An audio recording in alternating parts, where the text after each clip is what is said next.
Alamin, segala puji dan syukur senantiasa kita panjatkan kehadirat Allah Subhanahu wa taala atas limpahan rahmat, taufik dan hidayahnya sehingga pada hari ini kita semua diberikan kesehatan dan kesempatan buat bisa hadir secara daring dalam majelis ilmu ini yang insya Allah bisa memberikan manfaat dan keberkahan pada kita semua. Salawat serta salam tidak lupa pula kita sampaikan kepada junjungan kita Nabi besar Muhammad SAW beserta para keluarga, sahabat, serta seluruh umat beliau hingga akhir zaman. Bapak Ibu yang dirahmati Allah, eh, saya Aan hari ini akan memandu jalannya kajian kita. Saya ucapkan selamat datang dan terima kasih kepada Bapak Ibu sekalian yang sudah bergabung pada Zoom kajian pagi ini.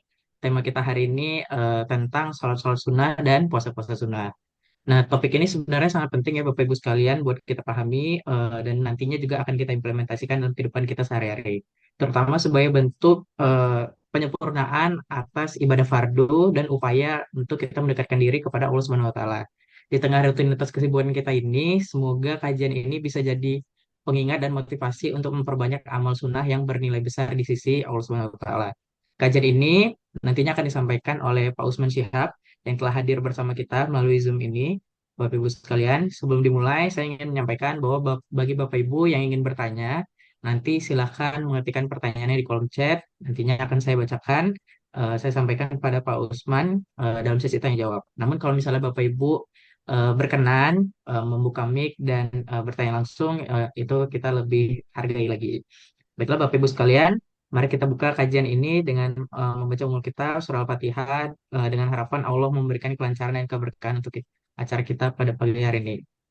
Eh, Sebelum kita mulai, mari kita membacakan Al-Fatihah sama-sama ya Bapak Ibu sekalian. Bismillahirrahmanirrahim. Bismillahirrahmanirrahim. Alamin. Alhamdulillahirrahmanirrahim. Bismillahirrahmanirrahim. Maliki yaumiddin. Malikumiddin. Iyyaka na'budu wa Iyyaka iyyaka nasta'in. na'budu wa iyyaka nasta'in. Ihdinas siratal Ihdinas siratal mustaqim. mustaqim. Siratal Shiratal ladzina ladzina an'amta 'alaihim ghairil maghdubi 'alaihim an'amta waladdallin. 'alaihim. Amin. Baiklah, langsung saja saya serahkan kepada Pak Usman sebagai pemateri kita pada pagi hari ini untuk langsung memaparkan materi kita pada hari ini. Waktu dan tempat saya persilakan Pak Usman. Terima kasih banyak. Baik. Assalamualaikum warahmatullahi wabarakatuh. Alhamdulillahi rabbil alamin. Wa bihi nasta'in ala umuri dunya waddin. Asyhadu an la ilaha illallah, asyhadu anna Muhammadar Rasulullah. Allahumma shalli ala sayyidina Muhammadin wa ala alihi washabihi ajma'in. Wa ba'd. Baik. Bapak Ibu sekalian dan saudara yang dirahmati Allah, kita hari ini akan membahas tentang hal yang penting yang terkait dengan kehidupan kita, kehidupan beragama kita, ya. Hal-hal yang terkait dengan peningkatan spiritualitas kita dalam hubungan kita dengan Allah, dalam uh, sholat ataupun puasa yang akan kita kaji. Belum ke materi, sekali lagi terima kasih pada Mas Aan yang telah membuka acara kajian pada pagi hari ini. Dan kita bersyukur pada Allah atas segala nikmat dan karunia-Nya. Kita dapat bertemu dalam majelis yang mulia ini, majelis mencari ilmu atau majelis belajar agama. Semoga Allah terus memberkahi kita dan mudahkan semua urusan kita. Amin, amin, ya rabbal alamin. Tema kita adalah tentang sholat dan puasa sunnah. Ya. Itu adalah dua hal yang berbeda. Dan di dalam kitab-kitab fikih itu sangat luas pembahasannya. Saya merujuk pada kitab Fiqhus Sunnah. Karya besar Said Sabiq, seorang ulama dari Mesir. Ya. Pertama adalah tentang sholat-sholat sunnah. Yang harus kita ketahui apa itu yang dimaksud sunnah ya. Dalam hukum itu ada namanya yang wajib ya. Kemudian ada namanya sunnah muakkadah. Wajib itu adalah sesuatu perkara, ajaran Allah, di mana kita harus melakukannya. Dan kalau kemudian meninggalkannya maka kita bersalah atau berdosa. Ada gradasi berikutnya setelah wajib itu namanya sunnah, tapi sunnah muakkadah adalah perkara-perkara amalan yang kita lakukan, yang kalau kita lakukan kita akan mendapatkan pahala, dan jika kita tidak melakukannya kita tidak berdosa. Eh, dan itu ada namanya sunnah muakkadah, adalah amalan yang sering dilakukan oleh Rasulullah Shallallahu Alaihi Wasallam. Kemudian Rasulullah SAW sendiri menyatakan bahwa ini adalah eh, sangat penting gitu ya, sehingga ada penekanan di dalamnya. Nah, ada yang namanya sunnah. Sunnah itu adalah perkara atau amalan-amalan yang sering dilakukan oleh Nabi kita Muhammad SAW, tapi ia bukan perkara yang sangat ditekankan. Di bawah itu ada yang disebut dengan mustahab, yang disenangi, atau mandub, yang diserukan. Ini adalah perkara-perkara yang dilakukan oleh Rasulullah, ya, yang kadang-kadang tidak terlalu sering, seperti halnya sunnah, ya. Yang kita kalau mengikutinya kita tetap mendapatkan pahala, ya. Dan kalau tidak mengikutinya pun tidak apa-apa. Nah, ada perkara mubah di bawah itu. Mubah adalah boleh. Boleh dilakukan, boleh tidak. Ya. Sifat kata-kata boleh ini dalam agama, dalam konsep beribadah, dia akan menjadi berpahala, ya, sesuatu hal yang bisa dilakukan, tetapi ketika kita niatkan untuk hal-hal yang positif, maka kita akan mendapatkan nilai ibadah di dalamnya, ya.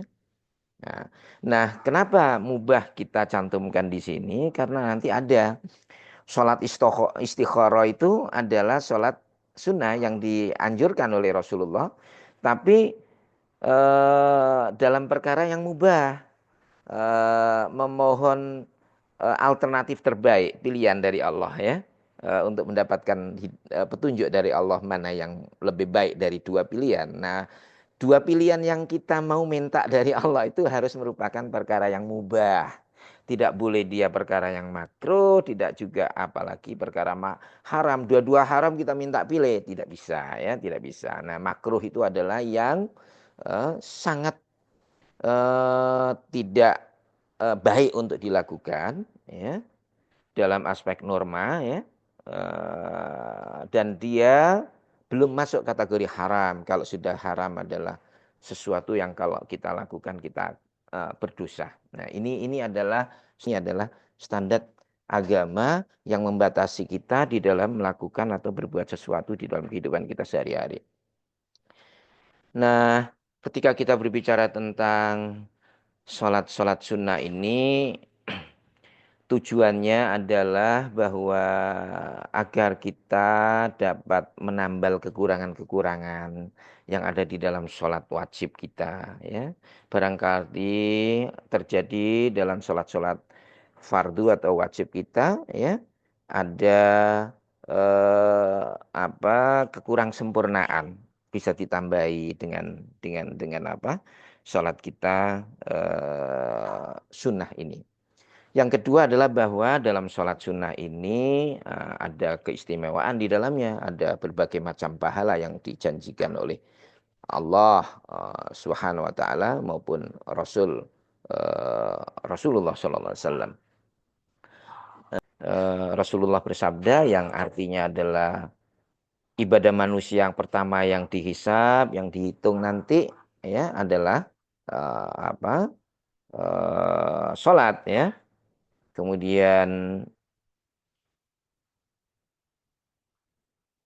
Allah berfirman kepada malaikat, ya, dan Allah tentunya Tuhan yang Maha mengetahui, ya. Lihatlah sholat hambaku, apakah ia melakukannya dengan sempurna atau tidak sempurna? Jika sholatnya ia lakukan dengan sempurna, maka ditulis bahwa sholatnya sempurna. Jika terdapat sedikit kekurangan, Allah kemudian berfirman, lihatlah apakah hamba-hambaku melakukan sholat tatawu atau sholat sunnah. Nah, jika ia melakukan sholat tatawu, Allah berfirman, sempurnakanlah sholat fardunya dengan sholat tatawu tadi, dengan sholat sunnah tadi. Kemudian semua amal ibadah dihisab dengan cara demikian ya.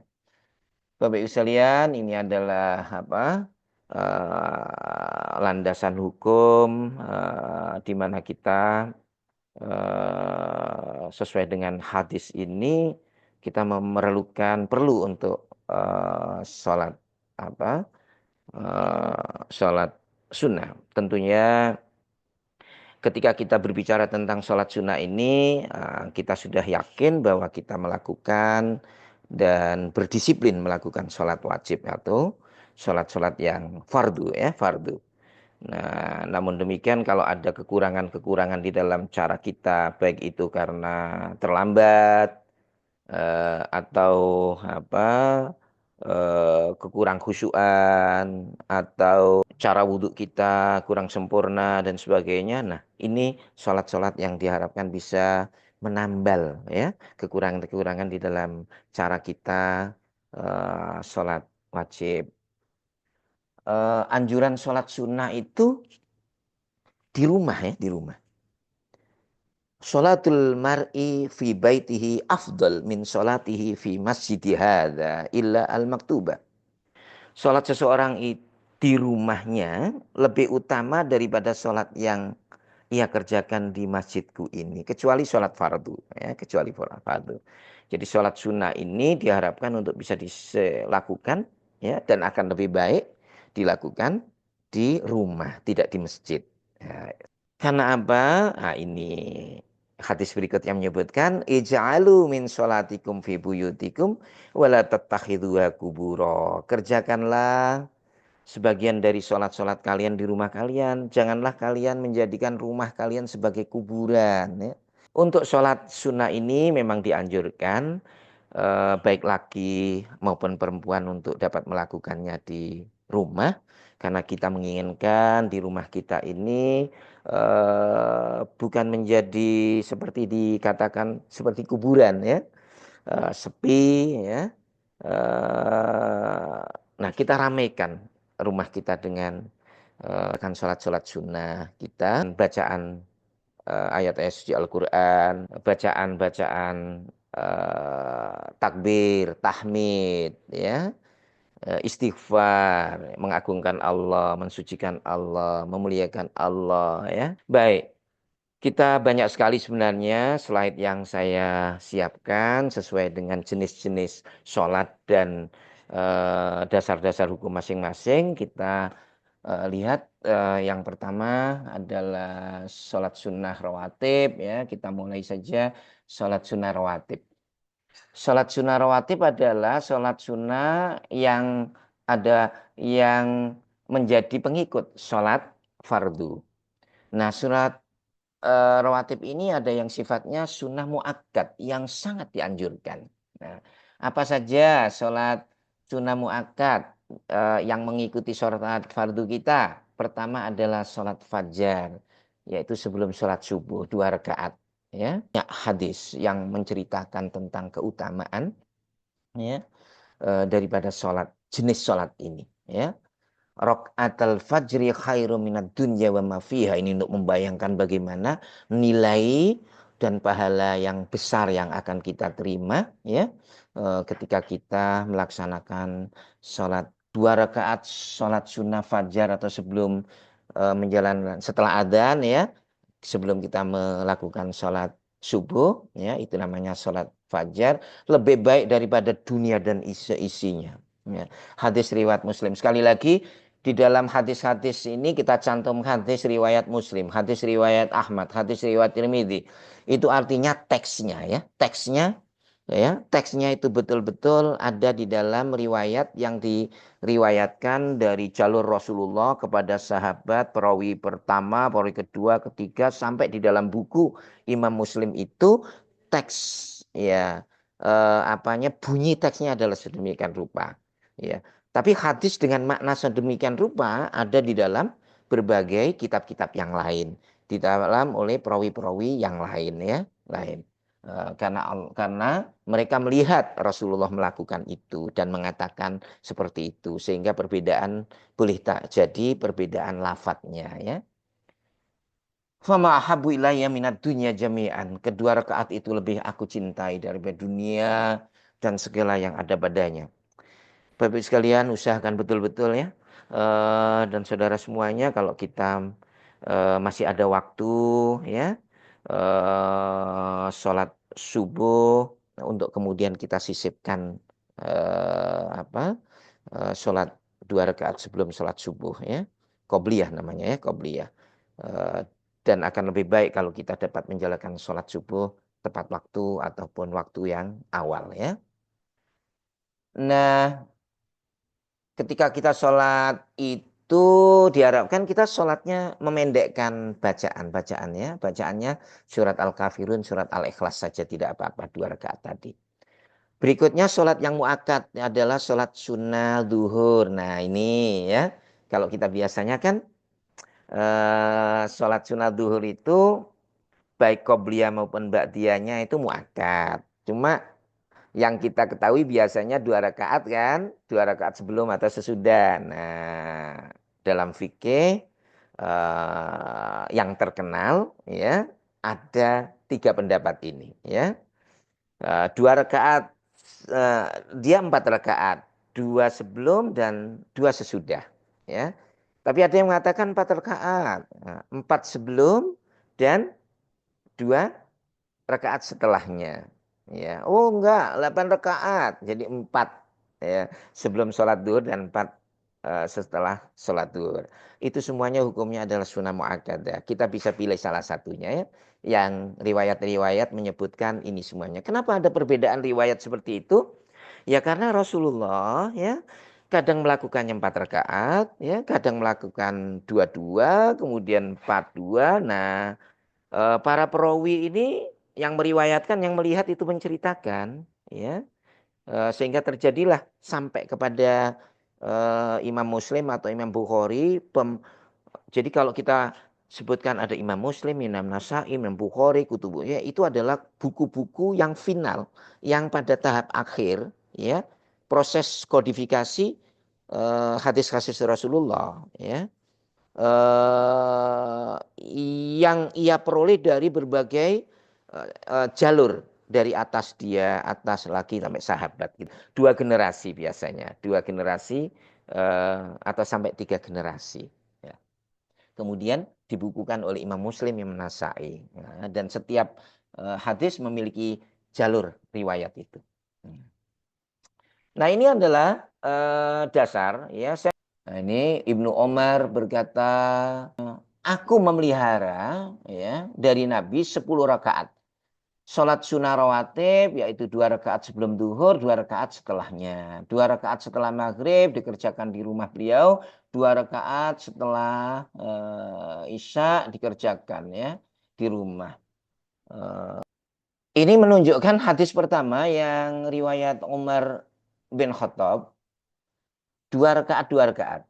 Kemudian hadis kedua, barang siapa yang mengerjakan sholat sunnah dalam sehari semalam sebanyak 12 kali, maka Allah akan membangun sebuah rumah baginya di dalam surga, yaitu 4 rakaat sebelum duhur, 2 rakaat setelahnya. Artinya duhur itu dalam riwayat ini 6 rakaat, 4 kemudian 2 setelahnya. Kalau yang man sholat arba'an qabla dhuhri wa arba'an ba'da haramallahu lahmahu alan nar, ini lahma ya. Barang siapa yang mengerjakan sholat sunnah 4 rakaat sebelum duhur dan 4 rakaat setelahnya, maka Allah mengharamkan dagingnya, lahmahu ya, dari api neraka. Nah ini dalilnya ya, dalilnya. Sholat sunnah maghrib 2 rakaat setelah sholat maghrib. Ibnu Mas'ud berkata, aku tidak dapat menghitung karena terlalu sering Rasulullah SAW membaca. Katakanlah hai orang-orang kafir atau surat Al-Kafirun, dan katakanlah dia Allah yang Maha Esa, surat Al-Ikhlas, dalam 2 rakaat sunnah sebelum maghrib dan 2 rakaat sunnah sebelum sholat subuh. Ya. Ini adalah sholat sunnah setelah maghrib. Maaf ini sunnah setelah ya. Sunnah setelah maghrib. Ya. Dan sunnah sebelum sholat subuh. Jadi setelah 2 rakaat sunnah setelah maghrib dan 2 rakaat sunnah sebelum subuh. Disebutkan di dalam ayat ini sebagai sunnah muakkad. Irka'u hataini rakaataini fi buyutikum. Kerjakanlah 2 rakaat yaitu sholat sunnah setelah maghrib ya di rumah kalian. Kemudian sholat isya. Sholat isya yang muakkad apa? 2 rakaat setelah sholat isya, bukan sebelumnya ya. Kalau 2 rakaat setelah sholat isya, keutamaannya dapat dilihat pada hadis yang tadi ada sholat isya ya. Yang muakkad itu saja ya. Nah, nah rawatib ini kan setelah dan sesudah ya kan. Nah yang sholat sunnah rawatib tapi tidak terlalu ditekankan bukan muakkadah ya, bukan muakkad ya. Nah itu dapat kita lihat 2 atau 4 rakaat sebelum sholat asar. Setelah sholat asar itu tidak ada sembahyang tidak ada sholat sunnah ya. Makanya tidak ada tadi. Yang ada di dalam sholat sunnah, di dalam sholat asar, sholat sunnahnya adalah sebelumnya. Nah dalam hadis baina kulli adaini sholatun, di antara setiap 2 rakaat ada sholat sunnah yang dikerjakan. Ini maksudnya adalah sholat-sholat qobliyah ba'diyah tadi, tapi tidak berlaku untuk setelah sholat asar ya. Tidak berlaku setelah sholat asar. 2 rakaat sebelum sholat maghrib. Nah ini kalau waktu masih luas, sudah adzan dan sebelum iqamah masih ada waktu, eh, ada anjuran untuk sholat 2 rakaat sebelum maghrib, tapi itu sifatnya tidak muakkad. Yang harus kita muakkad tadi ingat sebelum sholat subuh, setelah dan sebelum sholat duhur, kemudian setelah sholat maghrib, setelah sholat isya.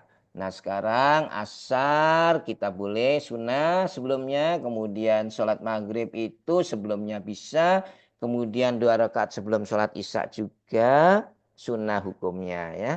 Nah itu yang harus kita ingat berkaitan dengan sholat rawatib. Artinya sholat sunnah yang berhubungan langsung atau mengikut ya, rawatib itu artinya rawatib itu mengikuti sholat fardu yang kita laksanakan. Nah ada yang kedua adalah sholat witir. Sholat witir ini muakkad, sangat dianjurkan sifatnya ya. Innallaha zadakum salatan wa ya al-witr fasalluha fima baina salatil isya ila salatil fajr. Ya. Sesungguhnya Allah menambahkan satu salat bagi kalian yaitu salat witir. Kerjakanlah salat witir pada waktu antara salat isya dan salat fajar. Ini dari riwayat Abdullah bin Abu Qais berkata, aku bertanya kepada Aisyah tentang salat witir yang dikerjakan oleh Rasulullah SAW. Aisyah radhiyallahu anha menjawab, terkadang beliau mengerjakan sholat witir pada awal malam dan terkadang beliau mengerjakannya pada akhir malam. Aku bertanya lagi, bagaimana bacaan beliau? Apakah beliau membaca Al-Quran atau ayatnya dengan suara pelan atau dengan suara nyaring? Aisyah menjawab, kedua cara itu beliau lakukan. Terkadang beliau membacanya dengan suara pelan, dan terkadang dengan suara nyaring. Jumlah rakaatnya berapa? Rasulullah SAW melakukan sholat witir itu artinya ganjil ya. Nah 13 boleh, 11 boleh, 9 rakaat boleh, 7 rakaat boleh, 5 rakaat boleh, 3 rakaat boleh, dan 1 rakaat boleh. Dan itu dilakukan oleh Rasulullah SAW. Ketika sholat witir dianjurkan untuk membaca apa? Subhanal Malikul Kudus 3 kali ya. Subhanal Malikul Kudus, Subhanal Malikul Kudus. Kemudian ditambah dilanjutkan Rabbul malaikati warruh ya.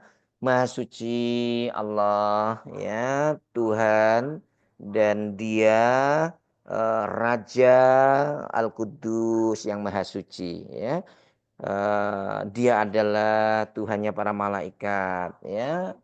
Waruh artinya Tuhannya Nabi Jibril, malaikat Jibril. Kemudian ada namanya sholat qiyamul lail atau sholat malam atau sholat tahajud, ya, sholat tahajud. Ah, Allah menyebutkan di dalam eh, surat Al-Isra, ya, ayat 79, wa minal laili fatahajjat bihi nafilatan lak, asa ayyab'atsaka rabbuka maqaman mahmuda. Ini ayatnya, ya. Ini janji Allah pada ayat ini bahwa, ya, dan pada sebagian malam lakukanlah sholat tahajud sebagai ibadah tambahan bagimu. Mudah-mudahan Tuhanmu mengangkatmu ke tempat yang terpuji, ya. Jadi kalau biasanya kalau menginginkan jabatan dan sebagainya atau ada yang diinginkan untuk mendapatkan kemuliaan dari Allah, ini dilakukan. Dan banyak lagi surat senada dengan ini yang menunjukkan pentingnya sholat malam atau tahajud, ya. Ada di surat Al-Dzariyat ayat 15 sampai 18, Al-Furqan 63 sampai 64, ada di Sajdah 15 sampai 18.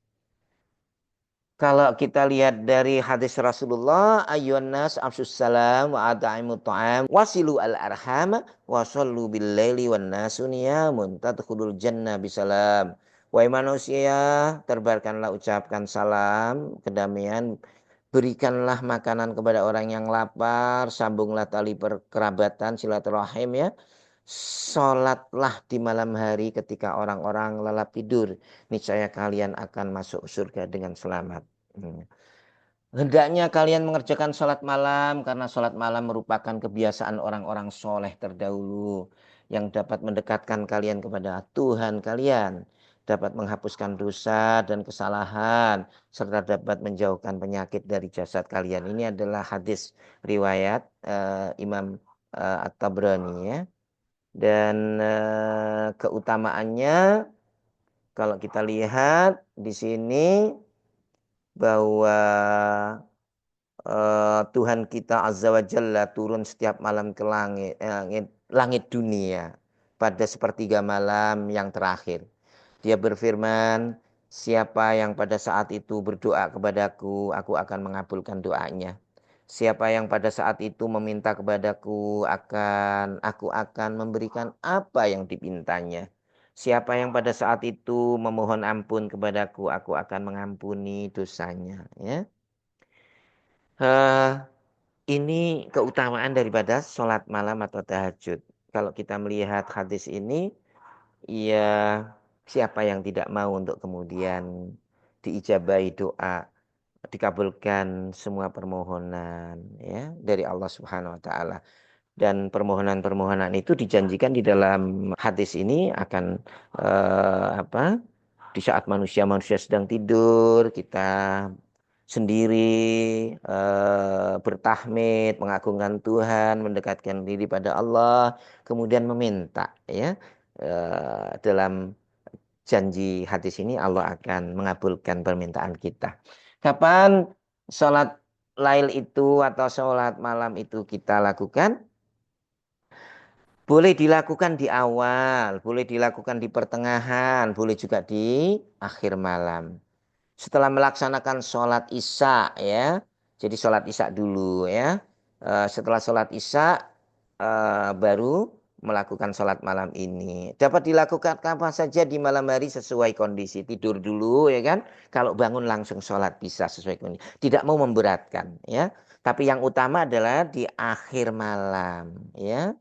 eh Sulusel lail, ya. 2/3 malam, ya, kita jam 3, ya, setengah 3, jam 3. Kalau azan kita fajar itu kan jam 4:35, ya, 33. Nah, jam 4 sudah masih tempat atau waktu yang baik untuk melakukan salat malam, ya, salat malam, ya. Dan kita akhiri dengan tadi sholat witir tadi, ya, witir. Kalau tidak sempat, kita sudah menjelang. Biasanya kita jam 4 seumpamanya ya, ada waktu setengah jam. Atau kemudian ternyata sudah jam 4:25. Waktu sangat dekat, tidak mungkin untuk sholat. Kalau masih sholat 2 rakaat, bisa sholat dekat, sholat malam 2 rakaat. Masih ada satu lagi, tambahi sholat witirnya, tutup dengan sholat witir 1 rakaat. Ya. Bahkan kalau sudah tidak cukup waktunya, ya sudah menjelang mau adzan, masih ada 1 rakaat bisa dilakukan, itu bisa dilakukan sholat namanya sholat witir, ya sholat witir.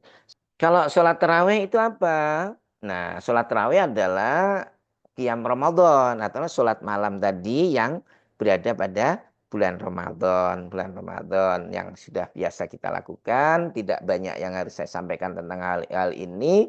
Eh, yang pasti ya adalah dikerjakan setelah menjalankan sholat isya. Yang afdol adalah dilakukan dengan rakaat 2 rakaat, ya salam. Nah, para perawi ya, terutama yang kita dapatkan dari riwayat Aisyah bahwa Rasulullah tidak mengerjakan sholat malam atau malam lebih dari 11 rakaat baik di bulan Ramadan maupun di luar bulan Ramadan ya. Riwayat menyebutkan baru pada masa Khalifah Umar, Khalifah Utsman, Khalifah Ali, kaum muslimin menjalankan sholat taraweh sebanyak 20 rakaat. Ini adalah 11 rakaat termasuk witir dan 20 rakaat termasuk witir. Nah, sholat duha ini tidak saya cantumkan teksnya ya. Di dalam tubuh manusia terdapat 360 persendian. Ini hadis Rasulullah. Ia harus menyedekahi setiap persendian itu. Para sahabat bertanya, siapa yang dapat melakukannya wahai Rasulullah? Beliau menjawab, ya, membersihkan kotoran yang ada di dalam masjid merupakan sedekah dan menyingkirkan aral dari jalanan juga merupakan sedekah.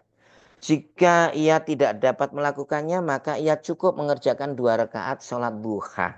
Jadi sholat duha ini menurut hadis ini merupakan eh, sedekah untuk apa? 360 persendian pada tubuh kita. Nah, waktunya kapan? Ketika matahari setinggi ujung tombak. Ya, jam 8. Kira-kira jam 8 sampai menjelang zuhur. Karena nanti menjelang zuhur kalau setelah mau matahari terpas persis di atas kepala itu tidak boleh kita melakukan sholat. Kita harus nunggu sehingga tergelincir, miring. Ya. Nah, jumlah rakaatnya berapa? 2 rakaat bisa, 4 rakaat bisa, paling banyak 8 rakaat. Nah, ya, setiap 2 rakaat salam. Ini dalam banyak riwayat bahwa Rasulullah SAW didapati melakukan sholat duha itu paling banyak 8 rakaat, ya, 8 rakaat. Nah, setiap 2 rakaat salam, ya, tapi boleh kemudian 2 rakaat, 4 rakaat, ya. Aisyah berkata Rasulullah SAW mengerjakan sholat duha sebanyak 2 rakaat lalu beliau menambahkannya. Abu Hurairah berkata kekasihku Rasulullah berpesan kepadaku agar aku selalu melaksanakan 3 hal, yaitu mengerjakan puasa selama 3 hari dalam setiap bulan, ya. Kemudian mengerjakan 2 rakaat sholat duha dan mengerjakan sholat witir sebelum aku tidur. Ini adalah hadis-hadisnya. Nah, kemudian adalah sholat istikharah. Dilakukan untuk memohon pilihan terbaik dari hal-hal yang hukumnya mubah atau boleh ya. Jumlah rakaatnya 2 rakaat saja. Biasa tidak harus malam ya, siang pun boleh. Kemudian membaca doa istikharah ini. Doa istikharah ini baik ya. Jadi kalau kita mengarang-arang ya bisa ya. Doa apa saja, tapi ini yang diajarkan oleh Rasulullah. Di dalamnya ada banyak unsur yang kita mau. Ya Allah, aku memohon kepadamu pilihan yang terbaik dengan pengetahuanmu. Aku mohon kau memberikan kemampuan kepadaku dengan kuasamu. Aku memohon bagian dari karuniamu yang amat besar. Sesungguhnya engkau maha kuasa sedang aku tidak kuasa. Engkau maha mengetahui sedang aku tidak mengetahui. Engkau maha mengetahui segala hal yang gaib. Ya Allah, jika menurut pengetahuanmu hal ini baik bagiku di dalam agamaku, kalau memilih jodoh ya, sedang bingung antara dua ya. Nah, di dalam ini disebutkan ya, di dalam penghidupanku dan baik pula akibatnya bagiku, ya. Jadi kita mohon kalau memang itu baik menurut Allah, ya, karena Allah Maha mengetahui, ya. Uh, Kemudian berikanlah aku kemudahan untuk melaksanakannya. Kemudian berikanlah aku keberkahan di dalamnya. Jika menurut pengetahuanmu hal ini tidak baik bagiku di dalam agamaku, di dalam penghidupanku, dan tidak baik pula ke akibatnya bagiku, atau ya tidak baik pula awal dan kesudahanku, maka jauhkanlah hal itu dariku dan jauhkanlah aku dari hal itu, ya. Berikanlah aku kemampuan untuk melaksanakan kebaikan di mana saja kebaikan itu berada. Kemudian ridhoilah aku. Ini mohon pilihan jika baik dapat, tidak, dan untuk kemudahan memperoleh kemudahan. Itu doanya. Dalam teks Arabnya bisa dihafalkan, ya, yang artinya itu. Nada salat hajat. Nah, salat hajat ini adalah salat, ya, untuk meminta sesuatu. Bisa kita lakukan kapan saja, barang siapa berwudu dengan sempurna kemudian mengerjakan salat sebanyak 2 rakaat dengan sempurna, maka Allah pasti akan memberikan kepadanya apa yang dipintanya, baik cepat maupun lambat. Kerjakan salat asalkan pada waktu-waktu yang diperbolehkan untuk mengerjakan salat. Nah, salat taubah ini adalah salat, ya, eh, memohon, ya, kepada Allah. Ya, ini biasanya adalah ketika seseorang melakukan sesuatu yang kemudian dia ingin bertobat, ya, beristighfar pada Allah dan mohon Allah untuk kemudian melindunginya, tidak Allah mestur aurati, itu artinya, ya, ya Allah tutuplah aurat. Kalau ada hal-hal yang yang jelek tentang diriku jangan sampai terbuka, jangan sampai diviralkan dan sebagainya, ya. Nah, itu permohonannya ada pada sholat taubat, ya. Nanti bisa dilihat, ya, di dalam teks ini. Yang pasti ini adalah mohon ampun, kerjakan 2 rakaat kapan saja, ya. Kemudian mohon untuk supaya kejahatan atau kebaikan tidak terulang, dan bahkan apa yang rahasia tidak terbongkar, ya, dengan tetap beristighfar pada Allah. Ada namanya salat tasbih. Ini tasbih adalah mensucikan Allah, ya. Mengagungkan Allah, mensucikan Allah, membaca subhanallah walhamdulillah wala ilaha illallah sampai 70 kali di dalam salat itu. Caranya apa? Bisa dibaca di sini. Artinya kita salat biasa, rakaat pertama kita baca Fatihah kemudian surat, kita lanjutkan menjalankan subhanallah walhamdulillah wala ilaha illallah wallahu akbar itu sampai 15 kali. Kemudian kita Allahu akbar sujud, ya. Kita baca biasa, ya. Kita baca ini, kita baca bacaan apa? Bacaan biasa kita lakukan. Kemudian kita tambah 10 kali subhanallah alhamdulillah wala ilaha illallah wallahu akbar. Kemudian setiap gerakan kita lakukan itu, ya. Kemudian sampai kemudian ya, ini jika engkau tidak mampu, ini katanya, ya, kata Rasulullah, ya. Apabila engkau dapat mengerjakan sholat tasbih itu setiap hari, maka kerjakanlah. Jika engkau tidak mampu, maka kerjakanlah sekali dalam 1 Jumat, 1 pekan. Jika engkau tidak mampu, maka kerjakanlah sekali dalam setahun. Jika engkau tidak mampu kerjakannya, ya sudahlah, seumur hidup. Sekalipun tidak apa, ya, sholat tadi.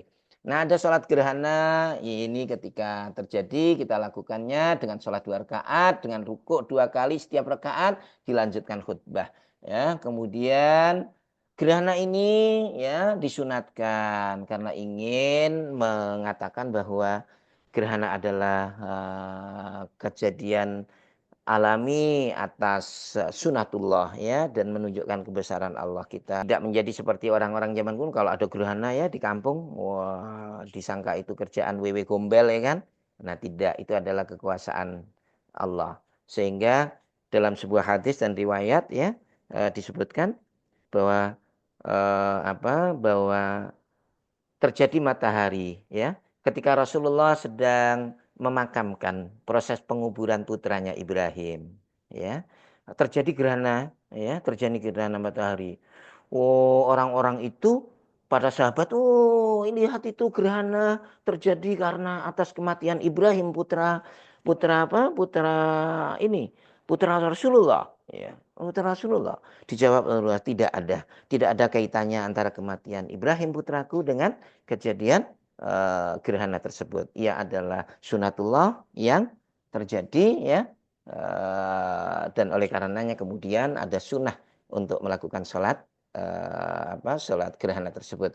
Terakhir adalah sholat istisqa, meminta hujan kalau sedang panas ya, kemarau panjang ya, dia lakukan tanpa azan, tanpa iqomah. Kemudian yang kita mohonkan adalah doa. Termasuk doa ini kalau kita ada hujan lebat ya, supaya tidak berbahaya, doanya apa? Ya Allah, turunkanlah kepada kami hujan yang menyelamatkan, yang baik sesudahnya, yang menyuburkan tanah, yang merata, yang deras, yang segera turun, bukan yang lambat turun, kemudian bermanfaat, tidak membahayakan. Jadi doanya ya, kita minta hujan, hujannya pun harus hujan yang menyelamatkan, tidak kemudian jadi banjir. Ini bagian kedua adalah puasa sunnah. Secara cepat saja, nanti bisa dirujuk kepada teks, akan saya bagikan ya. Cuma akan saya cek dulu tentang kata-kata atau hadis-hadis yang mungkin salah ketik ya. Nah, puasa itu pertama, puasa sunnah adalah puasa 6 hari di bulan Syawal. Oh, hadiahnya apa? Barang siapa yang berpuasa Ramadan kemudian menambahinya dengan puasa 6 hari di bulan Syawal, seakan ia berpuasa sepanjang tahun. Nah, ini ya.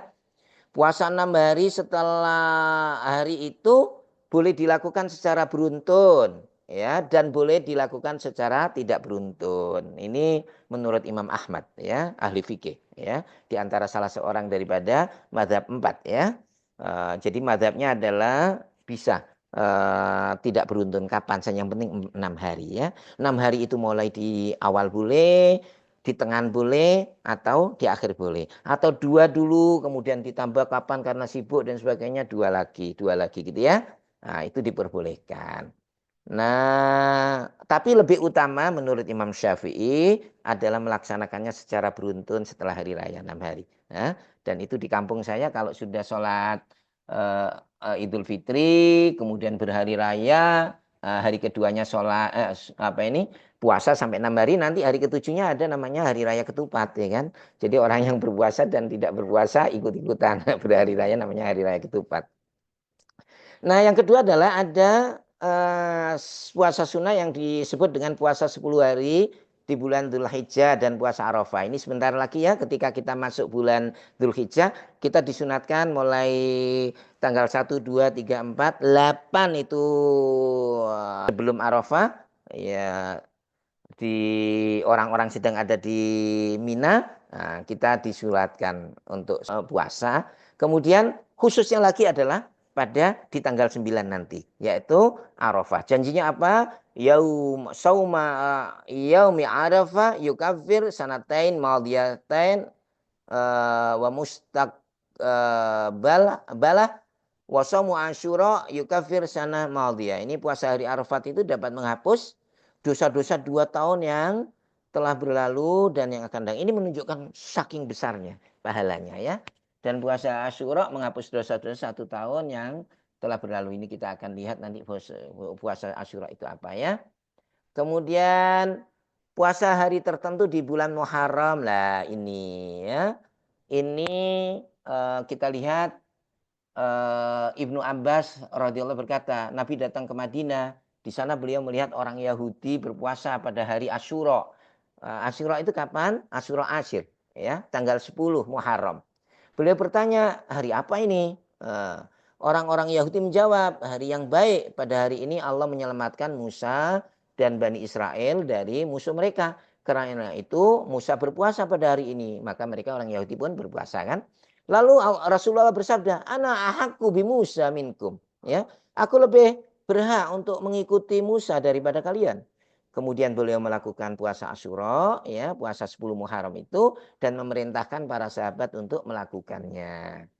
Nah, Abu Musa al-Asy'ari juga pernah berkata, hari Asyura adalah hari yang dimuliakan dan dijadikan hari raya orang Yahudi. Maka Nabi SAW bersabda, sumuhu antum, ya, berpuasalah kalian pada hari Asyura itu. Ya, itu adalah landasannya puasa di bulan Muharram. Nah, puasa hari Senin dan Kamis, ya, ini biasa dilakukan oleh Rasulullah Shallallahu Alaihi Wasallam.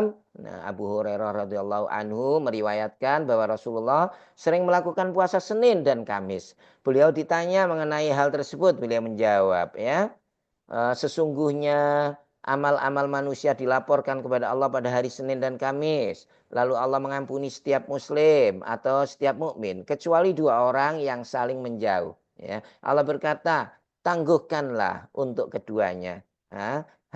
Hadis riwayat Ahmad. Rasulullah ditanya tentang hari Senin, beliau menjawab, dzalika yauma wulidtu fihi wa unzila alayya fihi. Hari itu adalah hari kelahiranku dan diturunkannya wahyu kepadaku, ya.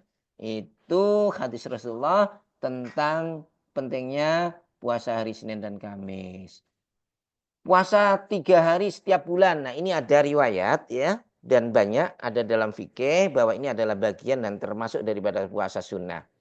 Abu Dzar Al-Ghifari berkata, Rasulullah memerintahkan kepada kami agar kami berpuasa pada 3 hari setiap bulan, yakni tanggal 13, 14, dan 15. Beliau bersabda bahwa puasa pada hari-hari tersebut adalah seperti puasa sepanjang tahun. Ini maksudnya bulannya bulan Komariah, ya, bukan bulan Januari, Februari, Maret, April, ya. Ya, ya, bulan yang itu, bulan Hijriah, ya. Kemudian ada puasa di bulan Sya'ban. Rasulullah memperbanyak ibadah puasa di bulan Sya'ban juga. Riwayat dari Aisyah radhiyallahu anha berkata, aku tidak melihat Rasulullah menyempurnakan puasa dalam suatu bulan kecuali bulan Ramadan, dan aku tidak melihat beliau memperbanyak puasa dalam suatu bulan kecuali bulan Sya'ban. Slide terakhir, ini adalah tentang puasa sehari dan berbuka sehari secara berselang.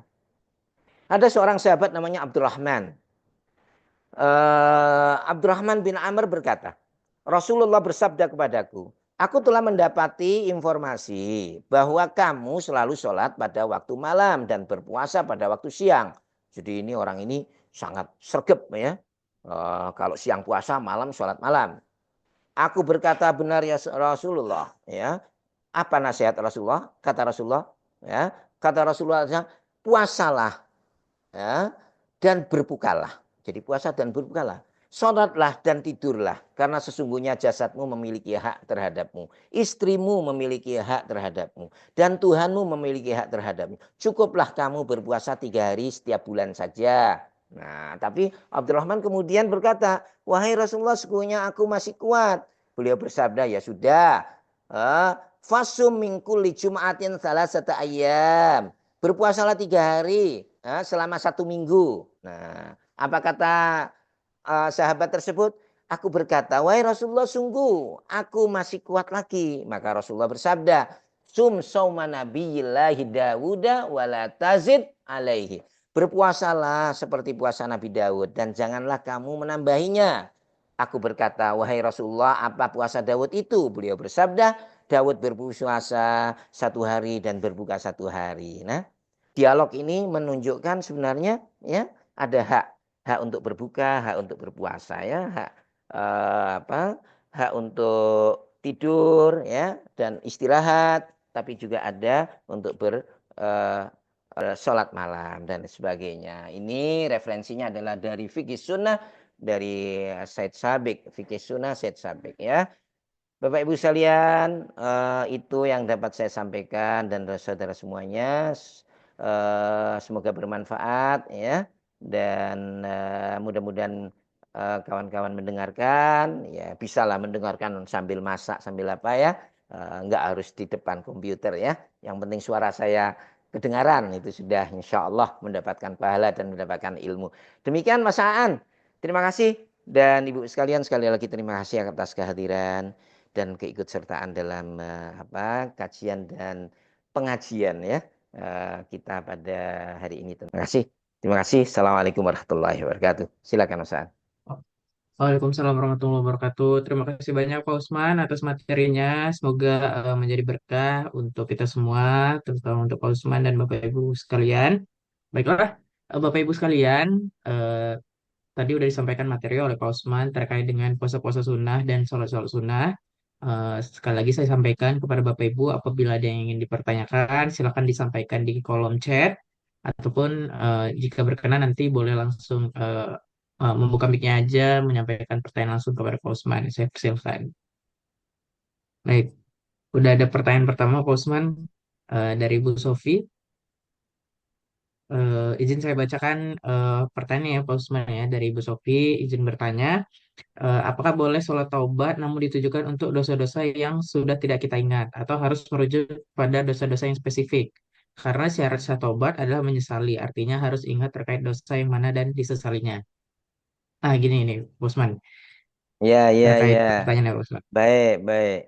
Terima kasih atas pertanyaannya. Eh, ya, alhamdulillah kalau kemudian kita dalam dalam apa? Dalam muhasabah, dalam menghitung diri kita bahwa kita ada melakukan hal-hal yang baik dan dalam hidup tidak punya apa sesuatu yang kemudian dapat kita ingat sebagai dosa besar gitu ya. Nah, syukurlah alhamdulillah atau dosa-dosa yang berat atau yang perlu kita istighfar.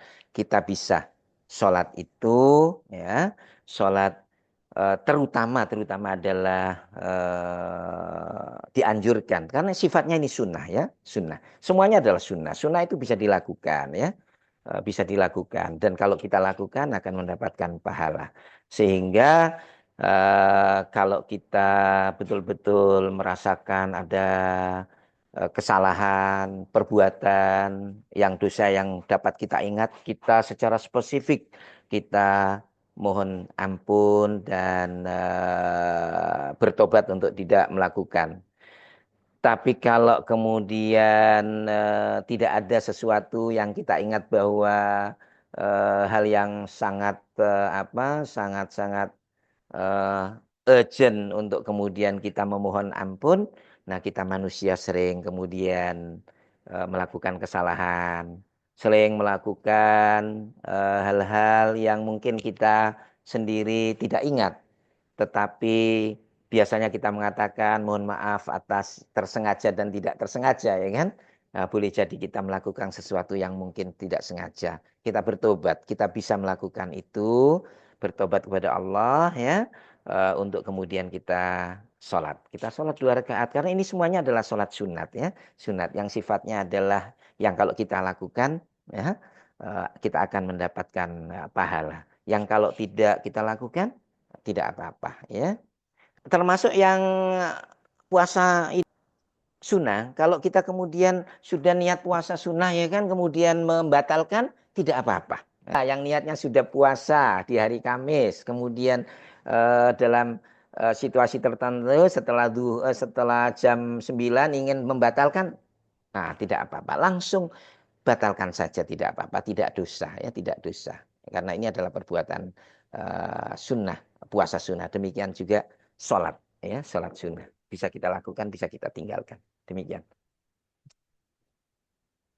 Baik, terima Iya kasih Mas banyak Am. Pak Usman atas jawabannya terkait dengan soal taubat tadi Pak. Ini kita ada pertanyaan berikutnya Pak. Eh, dari Buning, izin bertanya Pak Ustadz, mana yang lebih utama antara sholat sunnah dan berdoa pada waktu antara azan dan iqomah? Nah ini juga menarik Pak pertanyaannya Pak. Karena kan kalau sholat sunnah itu kan berarti antara azan dan iqomah itu kan sholat sunnah qobliyah tuh Pak. Nah tapi Mhm. ada juga beberapa yang berdoa di antara eh, azan dan iqomah tadi Pak. Gimana tuh Pak kira-kira Pak? Iya, iya, iya. Kalau yang sifatnya adalah sholat rawatib yang muakkad, itu lebih utama ya. Harus segera. Sholat rawatib yang tadi muakkad itu utamakan. Utamakan.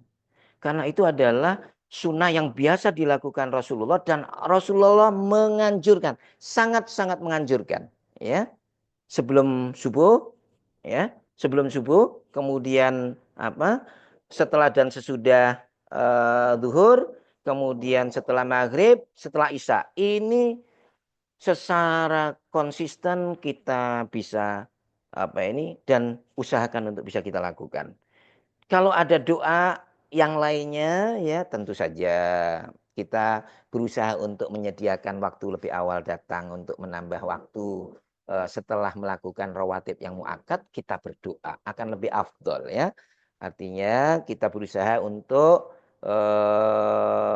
sholat rawatib yang muakkad khususnya ditambah sholat yang lain ditambah sunnah. Demikianlah kemudian kita diharapkan untuk bersiap untuk melakukan sholat duhur atau apa ya. Itu lebih awal untuk hadir di masjid untuk mendapatkan apa?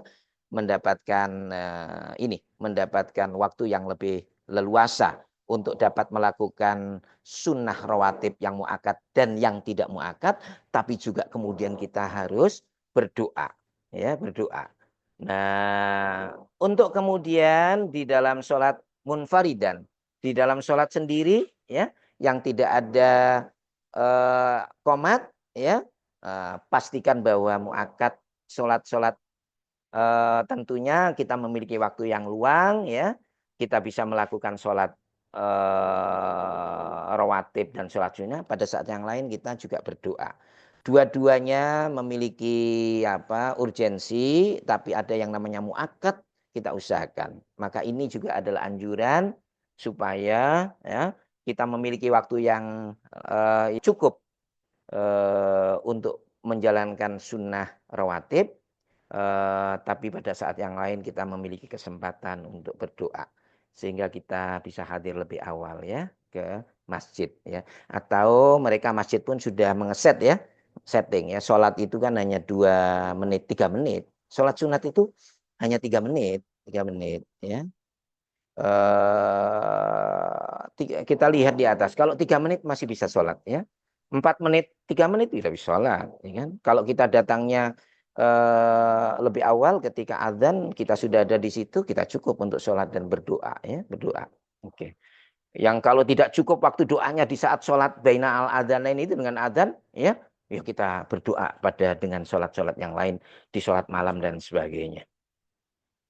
Demikian Mas Aan.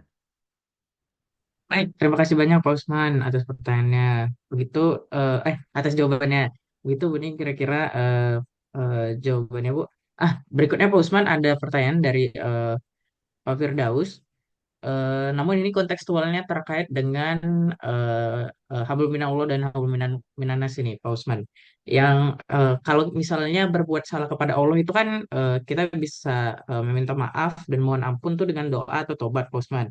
Nah, kalau misalnya kita salah terhadap orang lain kan kewajibannya itu meminta maaf secara langsung, Pak. Tapi gimana kalau misalnya yang bersangkutan ini udah eh, di, nggak bisa ketemu lagi gitu Pak, Ya, ya. maupun ahli warisnya gitu kira-kira Pak Usman. Baik, yang pasti manusia itu dilihat oleh Allah dengan niatnya. Innamal a'malu binniyat, ya.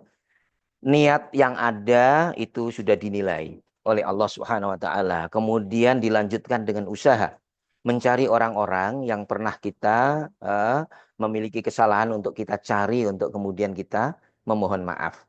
Dan ini adalah hukuk adami, hukukun hakun adamiyun, hak-hak Bani Adam, sesama manusia ya. Kita mulai punya kesalahan pada orang lain ya, kita berusaha ya untuk mencarinya dan mohon maaf. Kita sekarang sudah banyak cara, mulai dari WA, HP dan sebagainya, mengucapkan salam lewat lewat semua media yang kita miliki, sehingga mencari orang yang merasa kemungkinan sulit pun bisa kita lakukan ya, kita lakukan.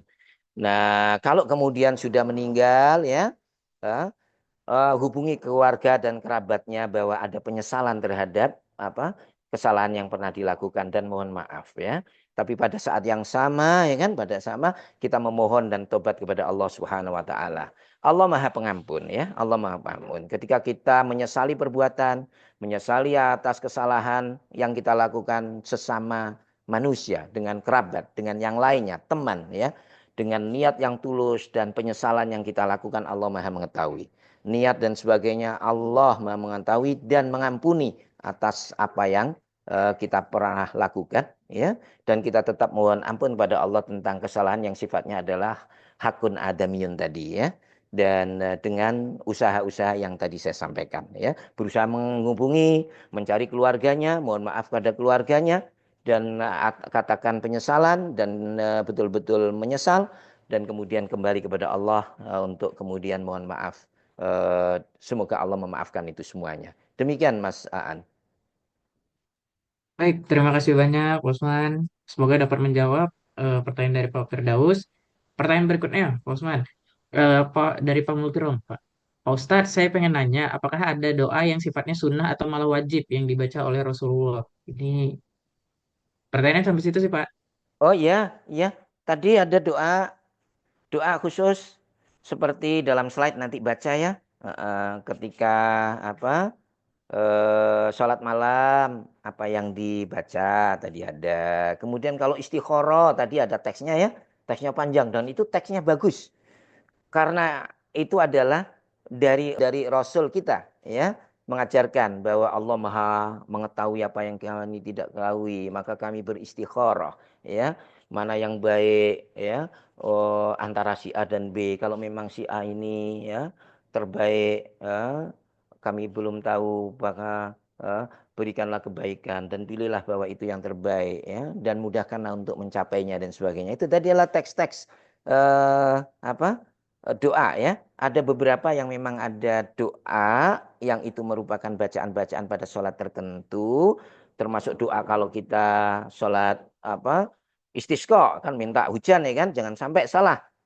Hujan minta hujan tapi tetap harus kata-kata tadi. Hujan yang eh, menyelamatkan ya. Hujan yang tidak bahaya. Ya, ada doa dan teksnya. Nah untuk sholat duha ya. Eh, untuk sholat duha ada namanya doa-doa Rasulullah ya di dalam kitab. Kitab kecil kalau kawan-kawan Bapak Ibu yang pernah pergi ke Mekah ya atau khususnya pergi haji itu ada kumpulan doa. Kumpulan doa itu di dalam babnya ada kumpulan doa untuk doa sore dan pagi ya. Nah, itu adalah ketika sholat duha kita berdoa, selain doa-doa yang kita panjatkan dengan bahasa kita, ada ajaran Rasulullah ya, apa yang harus kita baca di saat pagi hari, ya, di saat pagi hari. Kemudian apa yang harus kita baca ketika sholat, ketika di waktu petang. Nah, sekarang mudah itu di dalam ini apa? Di dalam HP ya, kita cari doa siang dan malam. Bahkan ada YouTube-nya ya. Nah, YouTube itu biasa ada doa ya, doa dan membacakan doa dengan lantunan-lantunan. Jangan hanya YouTube-nya yang berdoa, itu dia yang berdoa bukan kita. Kita hanya mendengarkan, ya kan? Nah, kita lafadzkan ucapan-ucapan itu sebagai doa kita, ya kan? Kalau hanya mendengarkan itu dia yang berdoa, jadi HP-nya yang berdoa, ya kan? Nah, tapi ketika kita mendengarkan, kita masukkan maknanya di dalam hati kita, kemudian kita ekspresikan di dalam ucapan bersama, ya, berdoa dengan lafadz seperti apa yang dilafadzkan oleh apa? oleh HP tadi ya kan. Nah, ada Bapak, ada. Jadi ada beberapa doa-doa yang memang harus dibaca. Tapi sifatnya pun tidak wajib ya. Tidak ada karena ini adalah sholatnya pun namanya sholat sunnah. Semua yang terkait adalah sunnah hukumnya. Ya. Kemudian tinggal derajatnya saja, sunnah muakkad atau sunnah muakkadah atau sunnah biasa ya tadi. Demikian Mas Aan. Baik, terima kasih banyak, Pak Usman, atas jawabannya. Nah, ini ada pertanyaan lagi, Pak. Dari Mas Hadi. Izin tanya, Pak Kiai. Saya pernah dibercandain teman, jika sholat yang wajib adalah di akhir waktu, sedangkan di awal waktu hukumnya sunnah. Apakah benar demikian, Pak Kiai? Oh, saya kelewat, Pak. Sebelumnya ada pertanyaan dulu dari Bu Ning. Heeh. Mohon izin, Mas Hadi, nanti pertanyaan berikutnya aja. Pertanyaan dari Bu Ning lagi, Pak. Pertanyaan lanjutan. Ketika saya sedang sholat sunnah rawatib, baru satu rakaat, tiba-tiba muazin mengumandangkan iqomah. Apa yang harus saya lakukan eh, apa yang harus saya lakukan? Apakah membatalkan sholat sunnahnya atau tetap melanjutkan sholat sunnahnya? Karena kalau melanjutkan khawatir menjadi masbur nanti Pak sholat wajibnya Pak. Tidak apa. Lihat kalau sudah dapat satu rakaat ya, lanjutkan. Ya. Lanjutkan satu rakaat lagi, ya kan? Baru setelah itu ikut menjadi masbuk, menjadi makmum yang tertinggal. Tidak apa-apa, ya. Tidak apa-apa. Tapi kalau baru mulai, ya kan? eh, Baru takbir kemudian azan batalkan. Ya, sudah langsung mengikuti ya, mengikuti. Kalau sudah dapat satu rakaat, ya.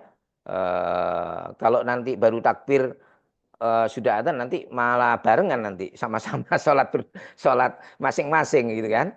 Tapi kalau sudah mendapatkan satu rakaat hanya tinggal 1 rakaat, sementara kita perkirakan, kita kan biasanya ya kalau menjadi makmum ya di dalam musola tertentu itu kita sudah tahu imamnya siapa. Biasa imam itu ya kan bacanya surat pendek atau panjang ya kan. Kalau si A itu biasanya pendek ya ini pastikan bahwa apa bahwa menjadi masbuk pun tidak kemudian harus kehilangan beberapa rakaat gitu ya. Baik demikian Mas Ang. Baik, terima kasih Pak Usman. Kita lanjut ke pertanyaan tadi ya Pak. Izin Nah, saya gimana? mempunyai dari Mas Adi Pak. Saya pernah dibercandain teman jika sholat yang wajib adalah di akhir waktu, sedangkan di awal waktu hukumnya sunnah. Apakah benar demikian Pak Kiai? Hmm, Sholat yang wajib adalah di akhir waktu, sedangkan awal waktu hukumnya sunnah. Apakah benar demikian Pak Kiai? Ada istilah namanya al-waqtul muwassa. Al-waqtul muwassa itu artinya waktu eh, waktu luas gitu ya, luas. Nah, al-waqtul muwassa, waktu luas. Nah, hukum di dalam menjalankan sholat ya adalah tepat berada pada masanya, pada masanya. Nah, ketika masanya sudah ada di dalam itu, ya kan, maka semua sholatnya sah, ya, karena dilakukan pada waktunya, ya, waktunya. Tapi ketika kita melihat aspek lain bahwa di awal waktu kita setiap ketika azan kita datang ke masjid, maka kita akan mendapatkan pahala yang banyak, ya. Mendapatkan pahala mendatangi masjid atau musola, mendapatkan pahala di awal waktu kita bisa bersolat berjamaah, ya kan? Sholat berjamaah, ya. Nah, keutamaan-keutamaan yang akan kita dapatkan adalah ketika kita, ya, sholat di awal waktu, ya, awalul waqt, di waktu awalnya, dan itu keutamaan-keutamaan yang akan kita peroleh, ya, peroleh. Dan kalau kita nanti dulu gitu ya, nanti dulu. Nah, masalahnya adalah ketika kita bicara nanti dulu gitu ya, satu khawatir kemudian kita terlewatkan ya. As-sholatu awwali waktiha itu dalam sunnah ya, dianjurkan pada awal waktunya ya. Dan sangat dianjurkan untuk bisa berjamaah ya kan. Sehingga kalau kita melihat aspek ini, maka sholat adalah lebih baik dilakukan pada awal waktu ya. Nah, sholat Jumat seumpamanya ya. Nah, ini pengalaman saya. Saya pernah datang ke negara namanya Tunis. Ini adalah berkata tentang fikih, hukum fikih ya. Muasa. Al-wakul muasa, waktu yang lebar ya, selama masa ada di dalam waktu sholat tersebut. Sholat Jumat kita biasanya melakukan di Indonesia bermadhab Imam Syafi'i itu adalah ketika di waktu kita sholat duhur kan, semuanya itu di waktu sholat duhur pada awal waktu itu sholat Jumatan ya, sholat Jumat. Saya pernah mendapati dan ternyata sampai hari ini tentunya ya kan di negara yang namanya Tunis.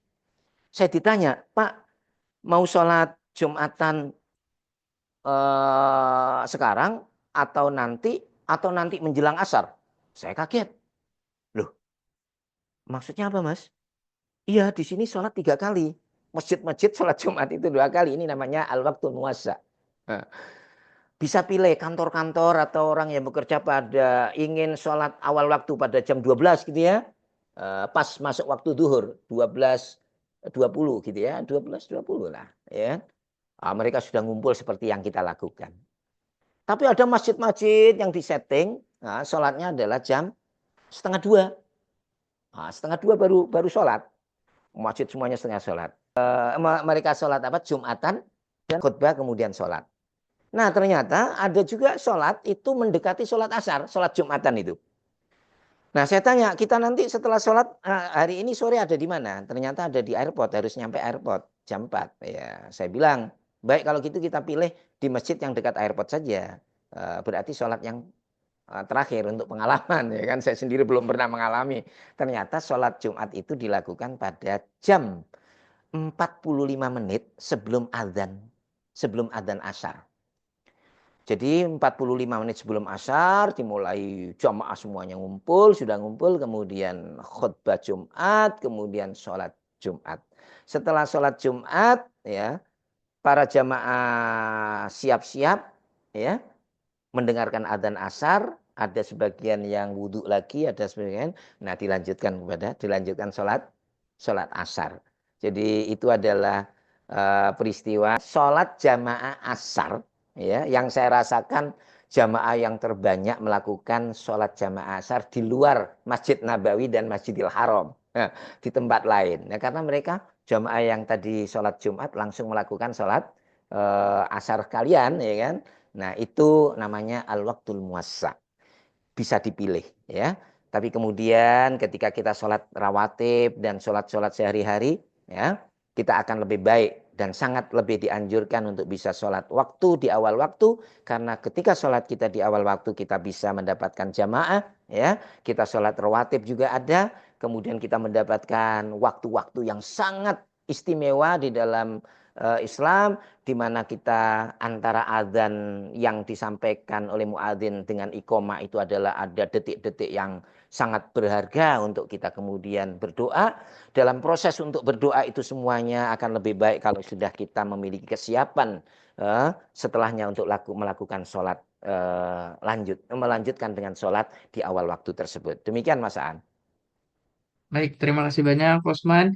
Ini mungkin pertanyaan terakhirnya Pak Usman. Terkait dengan hukum kodok puasa Ramadan bagi wanita dan dibarengkan dengan niat puasa Syawal nih Pak Usman.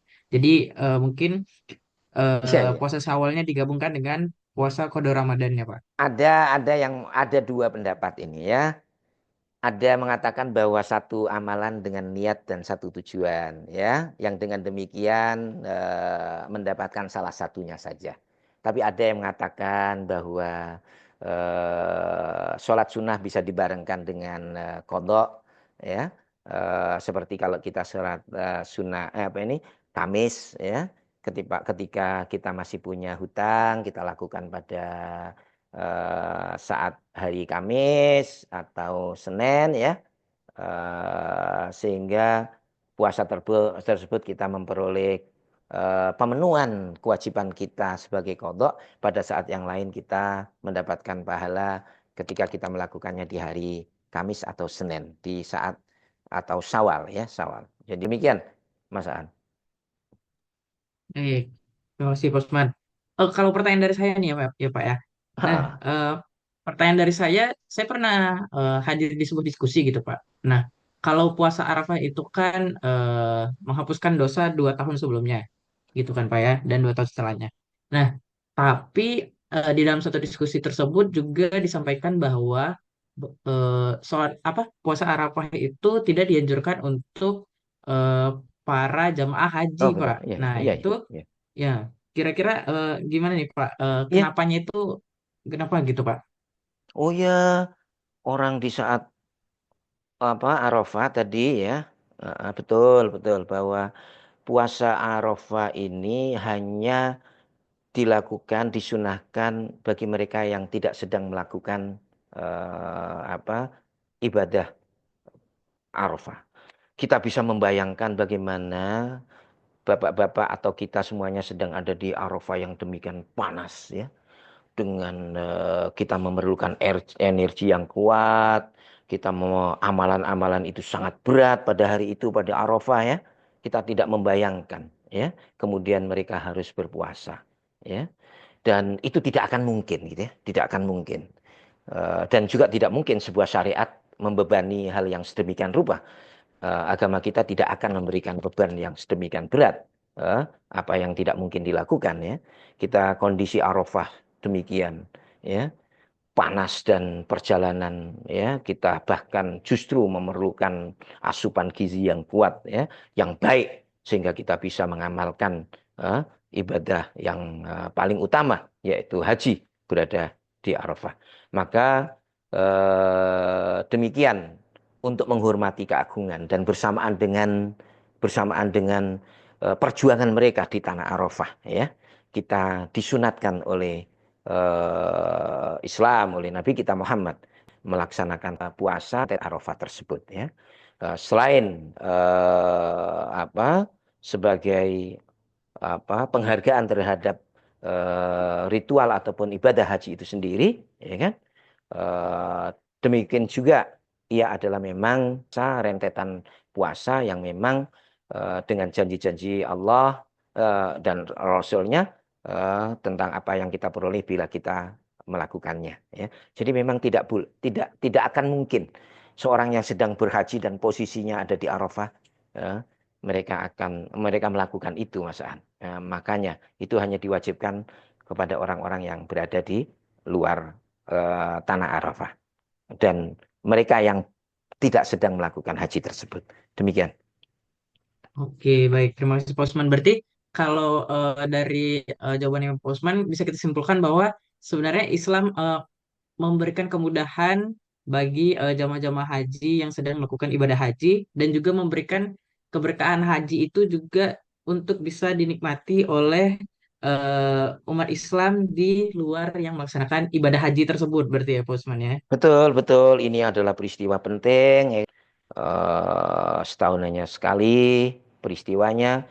Sementara mereka yang berhaji pun betul-betul eh, menjalankan haji itu adalah apa?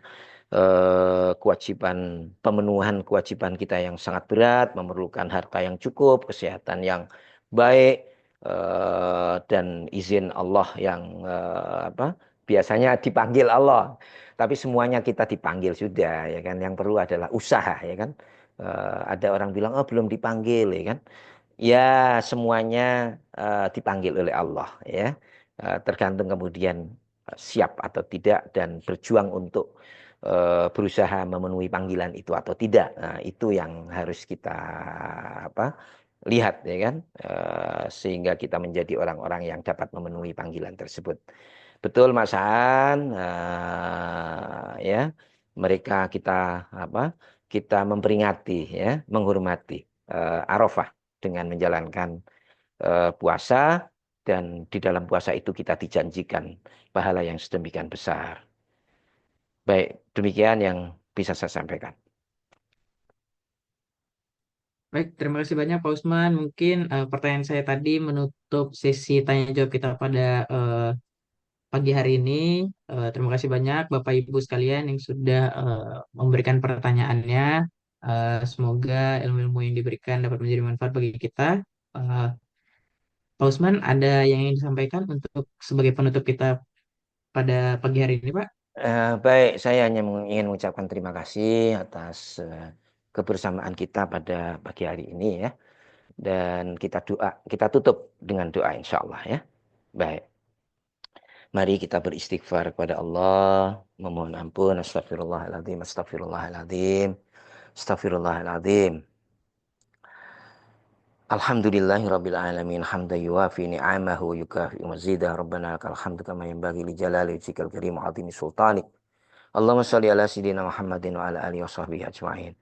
Allahumma inna nas'aluka salamatan fid din wa afiatan fil jasadi wa ziyadatan fil ilmi wa barakatan fil rizki wa taubatan qablal maut wa rahmatan indal maut wa maghfiratan ba'dal maut. Allahumma hawwin 'alaina fi sakaratil maut wa najatan minan nar wal afwa indal hisab. ربنا أوزئنا نشكر نعمتك التي أنعمت علينا وعلى والدينا وأن نعمل صالحا ترضاه وأدخلنا برحمتك في عبادك الصالحين اللهم ارزقنا رزقا حلالا طيبا مباركا وأنت خير الرازقين اللهم ارزقنا الصحة والعافية اللهم ارزقنا الصحة والعافية اللهم أنت الشافي اللهم أنت الشافي لا شفاء إلا شفاءك اشف مرضانا واشف مرضانا شفاء عاجلا وشفاء لا يغادر سقما اللهم تقبل منا صلاتنا قيامنا ركوعنا سجودنا وتضرعنا ya rabbal alamin. Allahumma anfa'na bima 'allamtana wa 'allimna ilman yanfa'una warzuqna uluman tanfa'una. Rabbana atina fid dunya hasanah wa fil akhirati hasanah wa qina adzabannar. Subhana rabbika rabbil izzati amma yasifun. Wassalamun alal mursalin walhamdulillahi rabbil alamin. Terima kasih. Saya mohon maaf bila ada hal-hal yang kurang berkenan atau hal-hal yang salah di dalam menyampaikan, ya. Terima kasih. Terima kasih semuanya. Baik.